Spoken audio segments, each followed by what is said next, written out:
Selamat malam semuanya.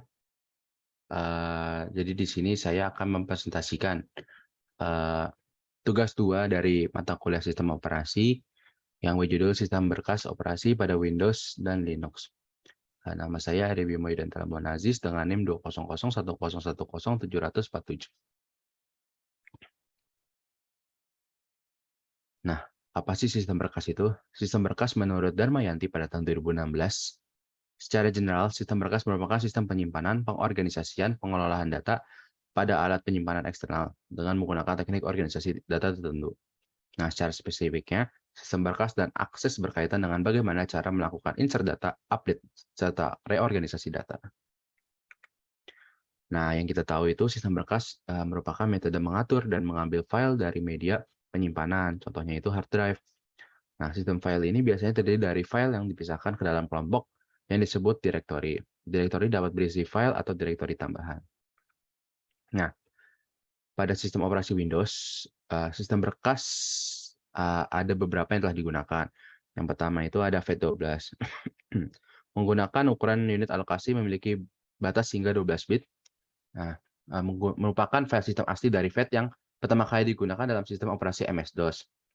Lalu batas kapasitas hingga 32 MB bisa diakses oleh MS-DOS dan semua OS Windows. Nah, yang selanjutnya itu ada FAT16. Nah, FAT16 ini menggunakan ukuran unit alokasi yang memiliki batas hingga 16 bit, batas kapasitas hingga 4 GB.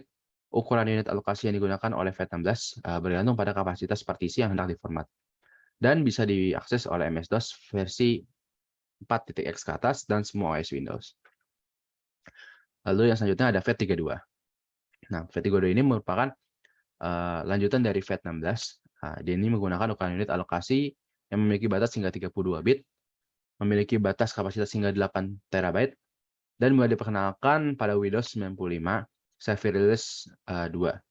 Nah, FAT32 ini bisa diakses oleh semua OS Windows, kecuali Windows 95 versi awal, Windows NT 3.x, dan Windows NT 4.0. Nah, selanjutnya, dan yang terakhir adalah NTFS. NTFS merupakan sebuah file system yang dibakarkan oleh Microsoft dalam keluarga sistem operasi Windows NT. Nah, NTFS ini memiliki sebuah desain yang sederhana, tetapi memiliki kemampuan yang lebih dibandingkan dengan keluarga file system sebelumnya, yaitu FAT. Nah, NTFS ini digunakan menjadi sistem berkas pada Windows keluaran terbaru pada saat ini. Selanjutnya, dalam sistem operasi Linux terdapat beberapa sistem berkas, yaitu yang pertama ada ext2. Nah, ext2 ini merupakan file yang paling ampuh, file sistem yang paling ampuh, dan menjadi dasar dari segala distribusi di Linux. Pada ext2 file system, file data tersimpan sebagai data block. Data block ini mempunyai panjang yang sama. Nah, meskipun panjangnya bervariasi di antara ext2 file system, besar blok tersebut ditentukan pada saat file system dibuat dengan perintah mk2fs. Nah, selanjutnya ada ext3. ext3 merupakan peningkatan atau pembaruan dari ext2 file system. Peningkatan ini memiliki lebih banyak keuntungan dibandingkan dengan ext2. Selanjutnya ada Razer. Nah, Razer file system ini merupakan jurnal yang cepat. Ciri-cirinya mirip ext3 file system. Razer ini dibuat berdasarkan balance tree yang cepat. Balance tree unggul dalam hal kinerja dengan algoritma yang lebih rumit tentunya.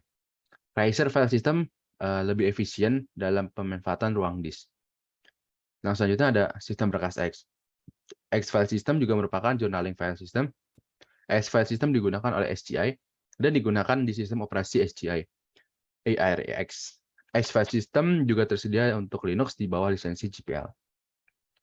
X file system menggunakan B-tree untuk menangani file yang sangat banyak. Nah, biasanya X file system ini digunakan pada server-server yang besar. Dan yang terakhir ada sistem berkas proc. Nah, sistem berkas proc ini atau block file system merupakan virtual file system yang ada pada Linux. Jadi, proc file system ini tidak ada secara fisik, baik subdirectory ataupun file-file yang ada di dalamnya. Proc file system diregister oleh Linux sebagai virtual system. Jadi, jika dipanggil oleh virtual file system dan diminta inode-inode dan file-file, proc file system membuat file tersebut dengan informasi yang ada di kernel. Berikut adalah daftar isi yang mana saya ambil beberapa, saya cantumkan di pembahasan kali ini. Kurang lebih itu saja dari saya, terima kasih.